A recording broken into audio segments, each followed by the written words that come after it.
Welcome to Inside the Outside. I'm Greg Harmon. Today we're going to be in Franklin County, Virginia, learning about the life of Booker T. Washington at his birthplace, Booker T. Washington National Monument. So join us for Inside the Outside.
Well, most people know Booker T. Washington for being the founder of Tuskegee Institute down in Alabama.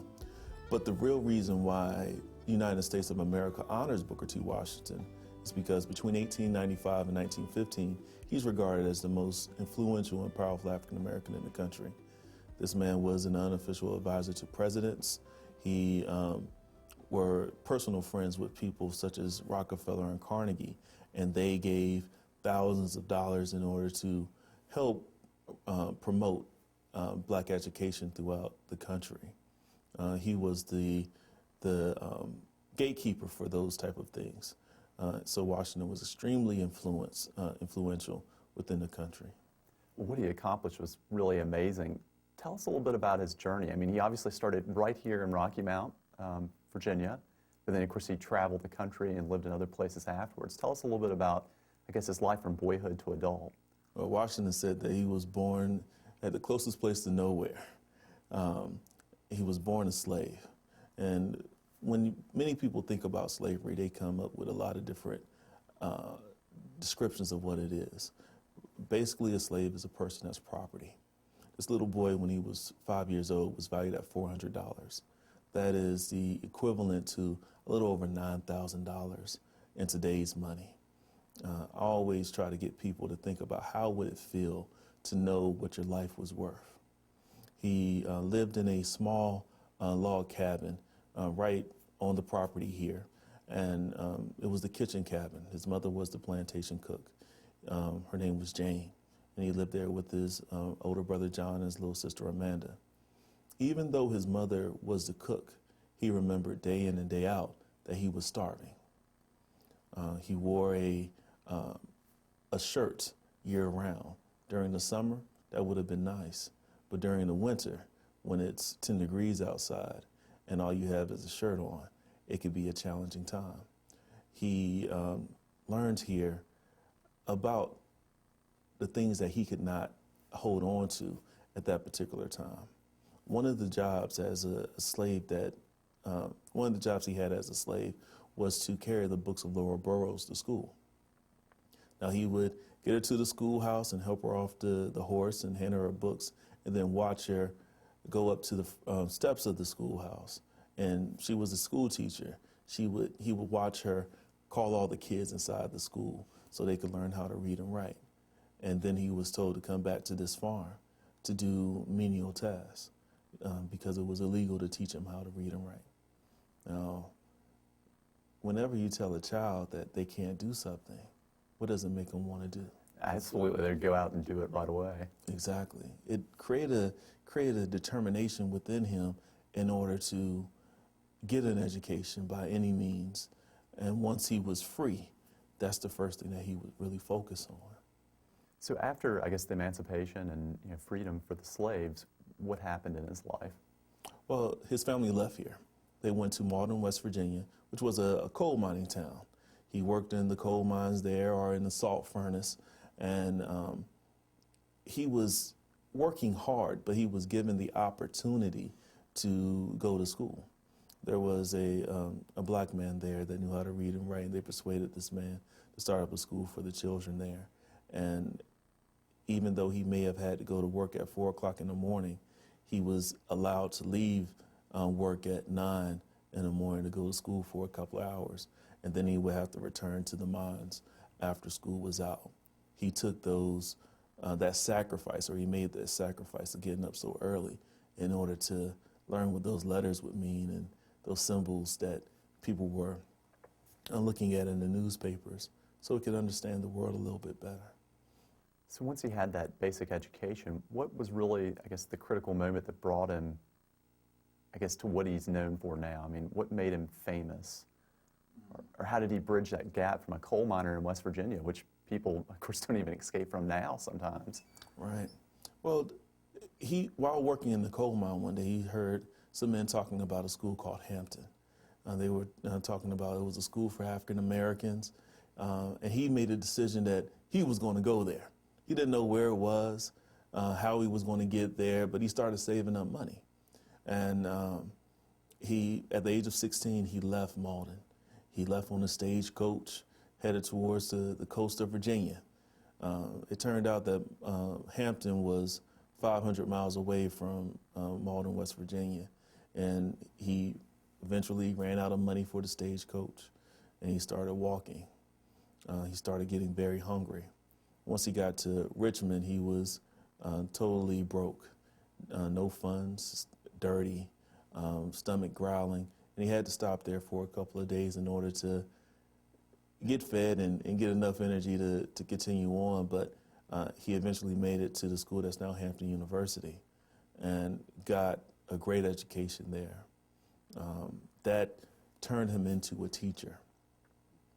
Once he proved himself as a teacher, he went back to Hampton and taught there for a year, and he was excellent. The principal at the school, General Armstrong, he was given the opportunity to send someone to Tuskegee, Alabama to start up a school down there, and he chose Booker T. Washington to do that. With your background as an African American, how is it working at a park like this, where an interpretive park, where you're sometimes interpreting the lives of slaves and people from that time period? It can be very difficult. It can be challenging. Initially, when I came here, I had to go through a maturing process. I was angry at first when I read the stories of the plight of slaves. It made me a bit bitter. But during my readings of Booker T. Washington and studying his life, he had a quote that caught me off guard. He said that, "I will not allow another man to make me hate them." And it made me think about what hate was all about. What does hate help? It doesn't hate anyone. Love builds things.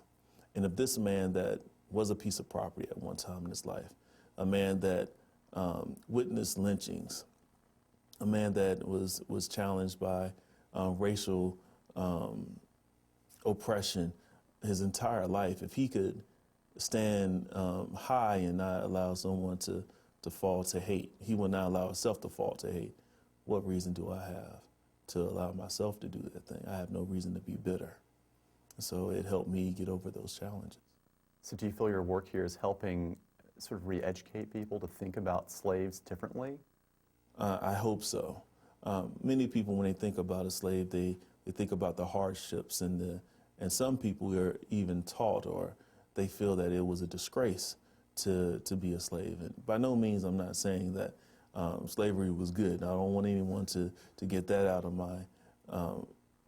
my words, but these people, the 4 million people that took their first breath of freedom after the Civil War, were the survivors of what most historians call the worst crime in human history. These people, they did see some hard things. They were oppressed, they were disgraced, but they were survivors. And I personally believe that we should honor our survivors. If my ancestors were that strong, why should I feel bad? I should feel honored that they were strong enough or willing to go through these things and help me to become the person I am. His vision of education was not to just teach people how to do things with their hands and to have them go out and be better workers. A lot of people have the idea that Washington was trying to teach the students at Tuskegee how to work better using the latest technology, and many people criticize him for teaching people how to be better servants. By no means that's not what Washington was trying to do. When he looked at the education that people were getting at Tuskegee Institute, he envisioned that once they left that school, they would be able to identify a need for a community and have that student or that graduate create a business that would satisfy that need. Once that business is created, out of the profits, he would instruct the student to first buy land, build yourself a home, break the ground and start getting some vegetables from that ground. And if you do those things, basically you satisfy the necessities of life. You can become independent. Once you become independent, teach someone else how to do that. If this happens over and over and over in many communities throughout the United States of America, Washington envisioned a strong black economy. And it goes back to that quote, freedom cannot be given, it must be purchased. By creating black businesses, that's how people, African Americans, would purchase their freedom. Because in the United States of America, since this is a capitalistic nation, you have to make money in order to gain respect in many cases. At least that's how Washington felt.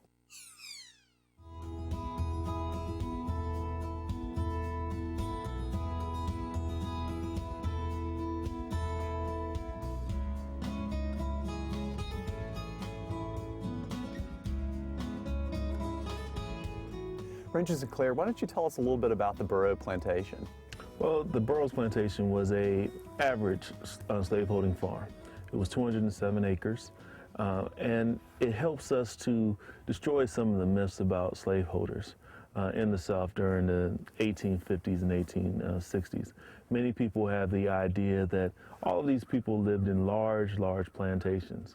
The reality is actually about 87% would have lived on small farms. They all would have had under 20 slaves. James and Elizabeth Burrows had a total of 10 slaves, and their home was very modest. It was a story and a half tall. It had 2 floors.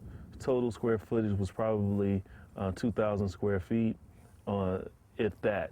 It would have had a large porch, but it was a rather small home. And I guess we're standing next to the foundation for that home right now. Yes, we are. The stones that we have outlined on the ground here is the outline of the Burrows home. And you mentioned earlier something really significant happened off the front porch of this house. Can you tell us about that? Booker T. Washington remembers that after the Civil War ended in 1865, a stranger came here wearing a blue uniform. He stood on the front porch of the Burrows house, and he did a rather long speech and rather long piece of paper. He said that this piece of paper was probably the Emancipation Proclamation. After the completion of that reading, he looked up at his mom and noticed that tears were just streaming out of her eyes. And she leaned over and kissed her children and said, "We're free now. We can go where we want to go. We can do what we want to do." At that moment, Washington took his first breath of freedom. It's one of the most important moments in his life, a life-changing moment. So would you please tell us about everyday life on a pre-Civil War Virginia farm? Well, when we talk about that, it's easy for us to talk about Booker T. Washington's mother. Many people would have called her a house slave, but the life of this house slave was very complex and very demanding. She would be the cook of the farm, so she would have lived in the kitchen cabin. But also, besides her duties of cooking for everyone, the 22 people that lived on the Burrows farm, she would have also had to take care of the garden that is right over here. This garden that you see now, this example is about 1/3 of an acre. The real garden that was here during the Burrows time was a full acre. She would have been working in here, growing things such as strawberries, tomatoes, potatoes, onions, asparagus, all types of vegetables. And it was her responsibility to make sure that things were kept in a way so everyone would be able to survive the long year. If a crop failed, she would be punished. I would ask you to imagine how would it feel to be under that much pressure. Going from the garden, she would have to take him over to her cabin that is right just a couple of steps away from the garden here, and she would have to prepare those meals. She would have to store the carrots, the white potatoes, the sweet potatoes, and make sure they had food all throughout the winter months. How were they actually storing their vegetables then? They had a potato hole. Washington called it the potato hole, but it's more, we would call it more of a root cellar. But it's a small hole in the middle of the floor. They would put straw and hay and layer their vegetables in there to keep them from going bad, keep them from freezing, essentially. So it's a very demanding time. The Burrows farm is essentially a tobacco farm.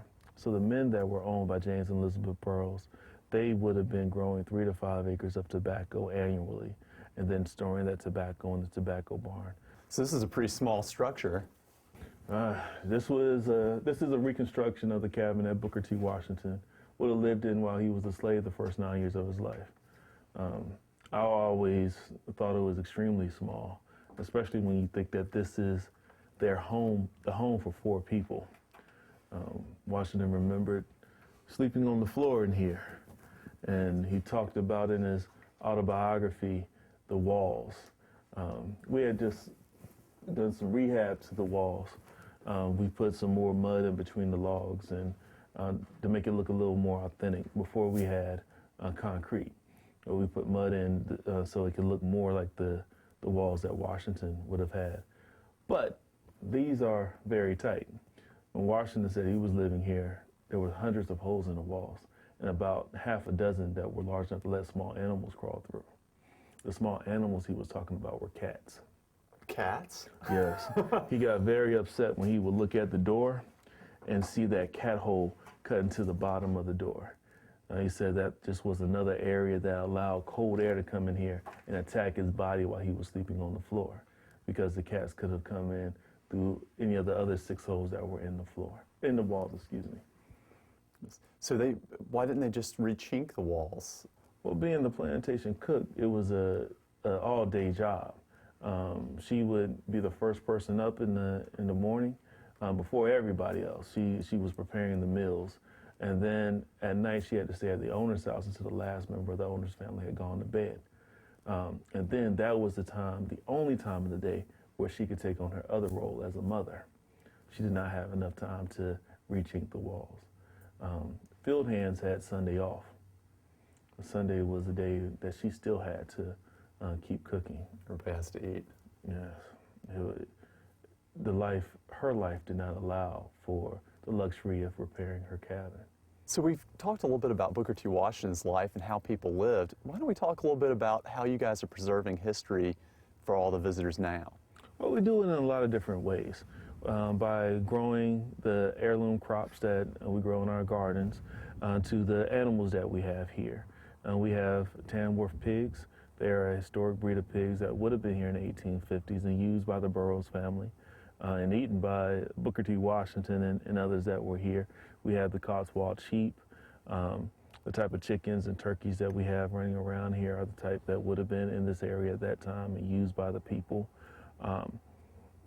this is a place that we're trying to preserve and present the sounds and smells and sights of the 1850s.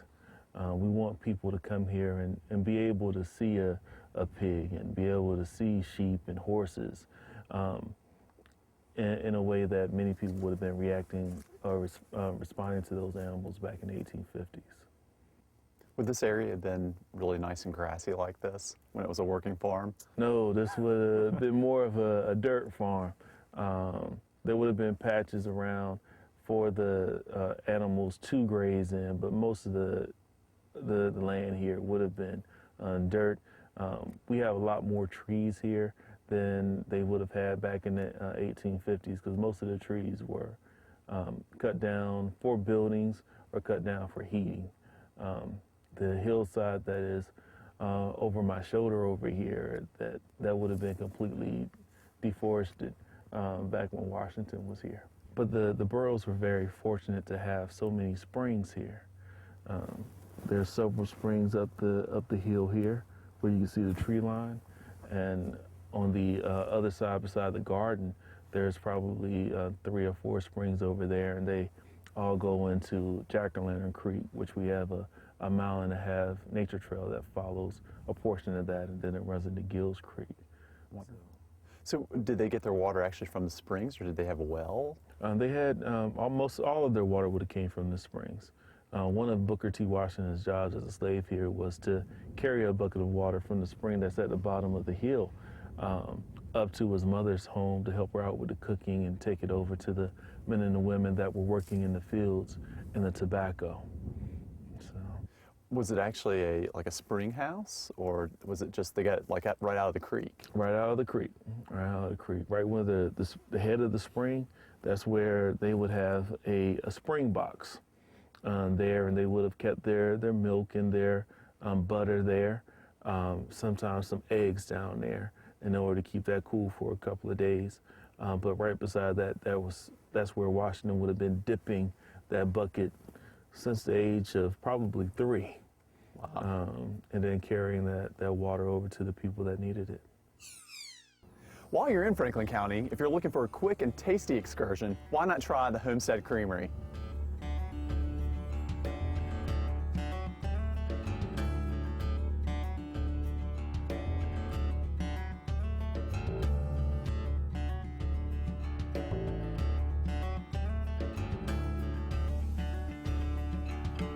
We're here with Donnie Montgomery. He's one of the founders of Homestead Creamery. And Donnie, would you tell us a little bit about your tremendous business?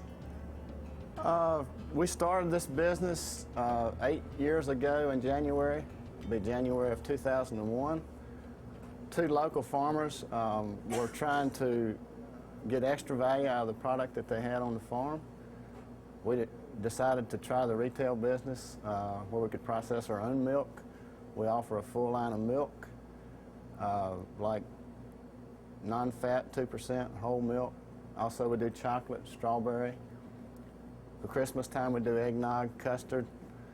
Also do a lot of ice cream. I noticed when we were just walking around the store a minute ago, you guys have also gotten into the sort of the organic meat market. We do have a line of organic meat. We also, 2 years ago, started a home delivery business where we go door to door to customers. Sort of like the old 1950s pictures you see of the milkman? That's right. We even have some boxes on the porch that some people have. We offer about 150 different items on the truck. It's not just milk and butter and ice cream that we produce. We also have the meat and a lot of other items. And right now we're servicing about 1,300 customers, mostly in the Roanoke Valley. That's wonderful. So when you guys were starting all this, were you thinking along lines of sustainable industry, like, you know, eco-friendly, and were you thinking any of that, or was it just an idea?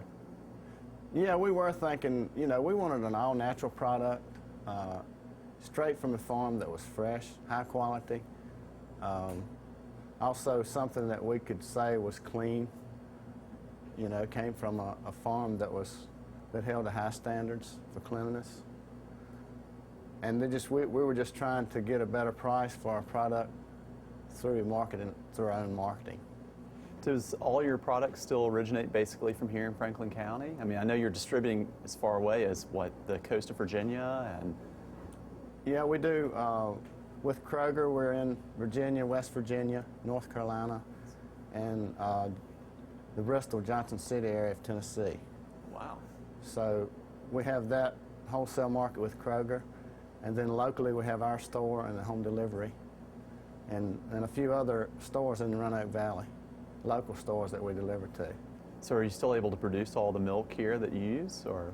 We're still able to. Actually, sometimes we have milk that we have to sell other ways, that we sell to the co-op because we don't have orders for everything that we produce.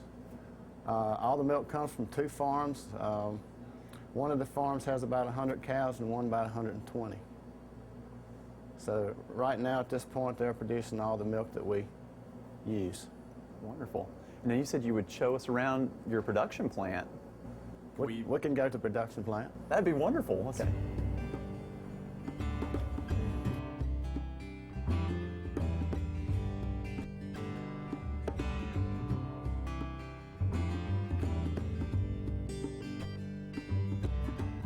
So basically then, once the milk comes out of the cow, it comes into this building and into that machine? That's right. On the other side of the wall behind that machine is the raw milk room where the milk comes in. We bring it in on a truck, and then it goes through this machine where it's heated up to 161 degrees.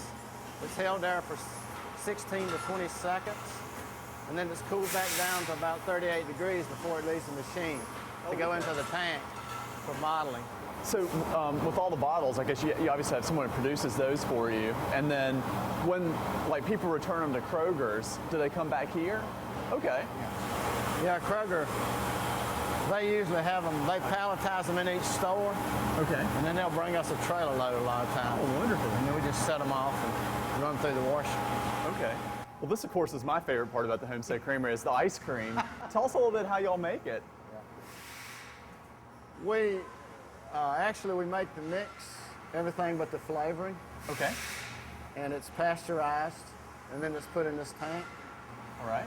and then she takes it out of that tank, puts it in the machine, makes 5 gallons. So those tiny machines are producing all of your ice cream. That's right. Wow. We actually have 2 of them now, but most time just use the one. So when you start Regular basis. distributing milk and things like that, do you send ice cream as far away as like Bristol? We do. You do? We just have 5 flavors that we ship outside the Roanoke Valley. Okay. We deliver the Roanoke Valley, so we have other flavors there. Espresso chips, like covered in chocolate? Yeah. Oh, man. Even better. I'd like a little kitty. Can I get a kitty size? Perfect.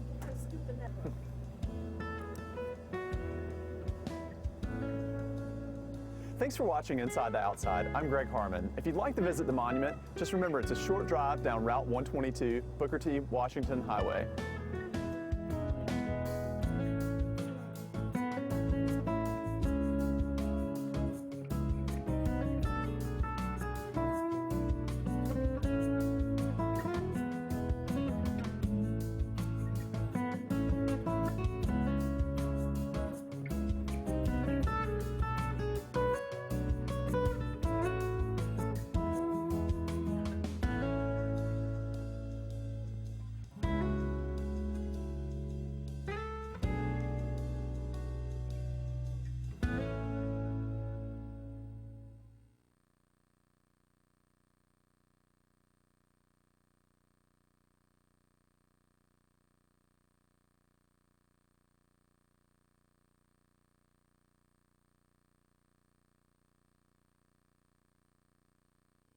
With HD movies on demand.